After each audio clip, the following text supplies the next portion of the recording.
Hi friends, Miss Ella here from Learn to Grow. Today we're going to be harvesting some cucumbers, tomatoes, and kale. Now last week I uploaded a video on dealing with powdery mildew. Unfortunately, our cucumbers, pumpkins, and zucchini plants were affected, and I had to pull off or remove a lot of the leaves and vines. But fortunately, they're still producing fruits, and I see some baby cucumbers as well as mature ones that we're going to be harvesting today. Here's a nice sized one over here above me, and there's a few down here as well. These are the ever-bearing cucumbers, and they're pretty prickly, so you might want to grab some gloves if you're growing this in your garden. Gently twist this one off. I'm going to get some cucumbers today. It's a nice sized one there. Another one. We'll see how many we get. Okay, I'm gonna see what I have on the other side of the trellis. Here are the cucumbers that we got today.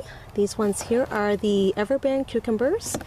These ones are the straight 8, and unfortunately they didn't grow to their potential because the plants are dying. These were heavily affected with a powdery mildew, so I just harvested what I can. Still a pretty good size one though. Here are the tomatoes.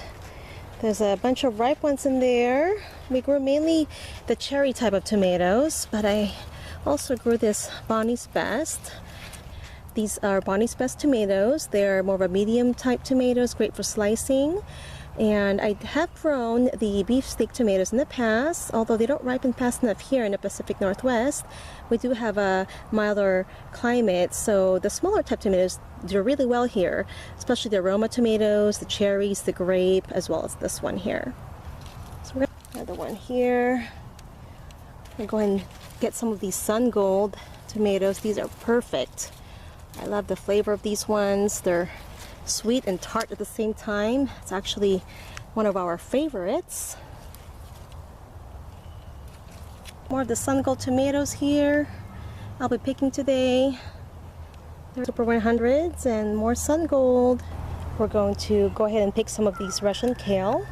I'm so glad that they survived. They were infested with aphids throughout the whole summer.